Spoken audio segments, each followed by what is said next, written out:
thank you all for coming tonight, especially the weather's so beautiful that I wouldn't blame anybody for staying outside as long as possible. Thanks to Karen West and Book Passage for having me tonight. It's a real honor to be here.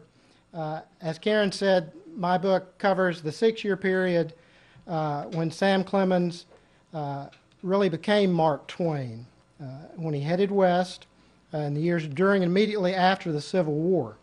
And he first discovered his true calling as a writer and the famous pen name under which he would write.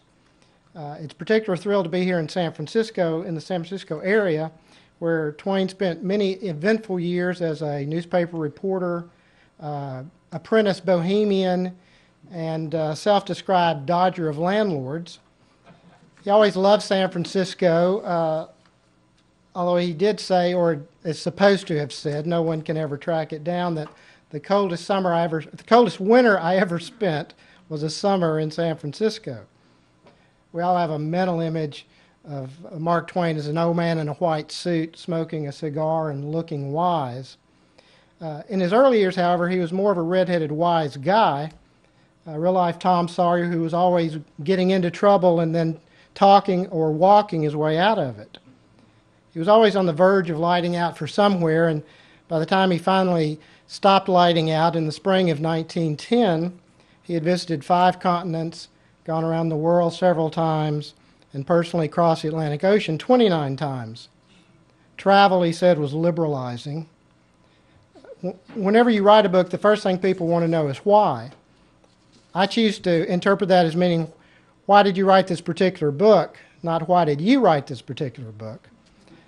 In this case, is really a combination of things. As a Civil War historian and an old English major, I've liked to combine writers and history when I can. I've written books on Ambrose Bierce, who also lived in San Francisco for many years as a newspaper reporter, who was a Union Army veteran and probably saw more military service than any writer in American history. And I wrote a book on Walt Whitman, who volunteered in the hospitals in Washington, D.C. during the Civil War. Both of Bierce and Whitman saw a good deal more of the war than Mark Twain, who, by his own admission, was not equipped for this awful business. When the war began in 1861, Twain was living in New Orleans, working as a riverboat pilot on the Mississippi River. Not wanting to be drafted in either the Union or Confederate Navy, Twain left his job in New Orleans and went to stay with his sister Pamela in St. Louis. A few weeks later, he went back to his hometown of Hannibal, Missouri, where he was somehow talked into joining a new group of Confederate military guerrillas known as the Marion Rangers. The Rangers weren't exactly a crack outfit. They spent most of their time arguing about strategy, falling off their horses, and constantly retreating from what they imagined were hordes of Union soldiers. One ranger accidentally shot his own horse one night for not giving the proper password. Another got carried off by a watchdog. The entire group managed to fall down the hillside one night into a creek. And Sam Clemens sprained his ankle when he jumped out of a burning barn that he set on fire in the first place by smoking in bed.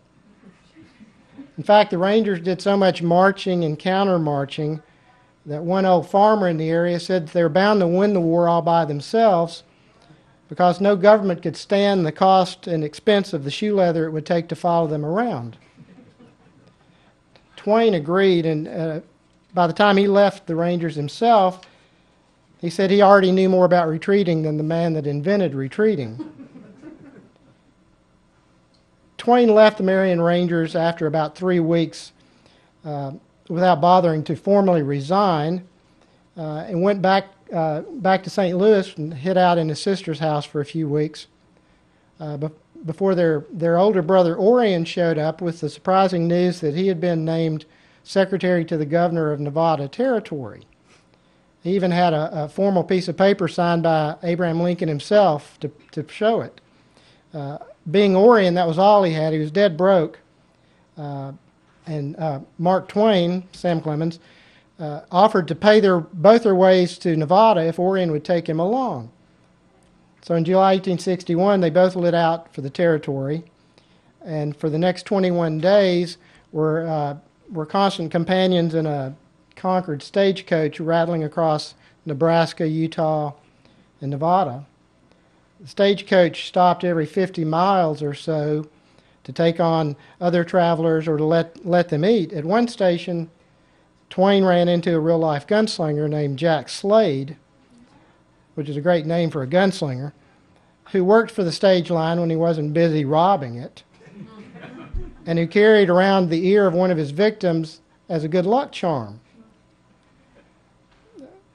Slade was about to take the last cup of coffee, wrote Twain, when he noticed that my cup was empty.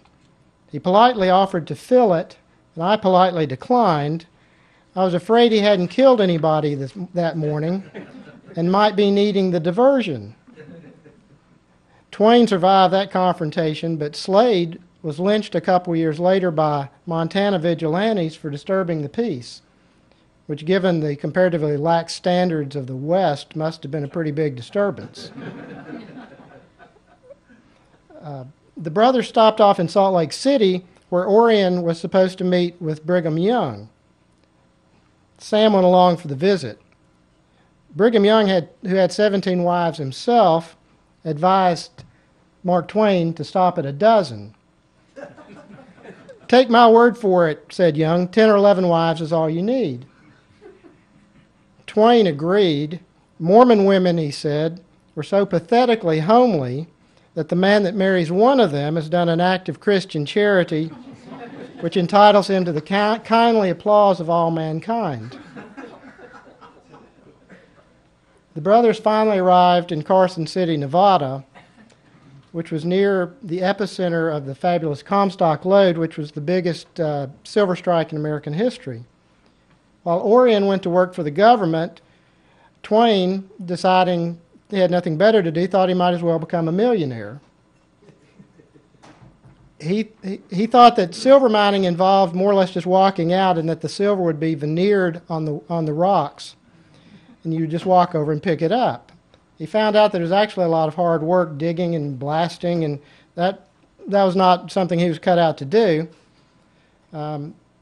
He decided it would be better to let other people do the hard work, and he would just sell the stock. It still didn't work, although he estimated later that he had become a millionaire for about 10 days before he neglected to do enough work on his own claim to establish legal ownership of it. His luck finally changed when he was offered a job as a newspaper reporter on the Virginia City Territorial Enterprise. Virginia City was the next town up from Carson City. Eureka, he said, his luck had changed at last. The Enterprise was the liveliest newspaper between St. Louis and San Francisco. Twain fit right in.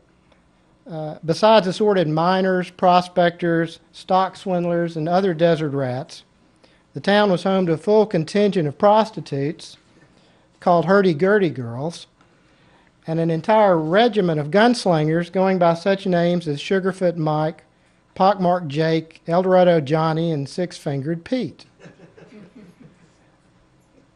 Twain spent the next 2 years reporting and sometimes inventing the news. He thoroughly enjoyed himself, usually at other people's expense, but his habit of creative reporting finally got him into trouble one day when a rival newspaper editor challenged him to a duel. Twain, as usual, preferred to avoid conflict. He didn't have time to fight a duel just then, he said, and besides, he had been drunk when he wrote the offending story. Instead of fighting the duel, he left Virginia City and came to San Francisco, where, much against his desires, he finally took a job on another newspaper, the Morning Call.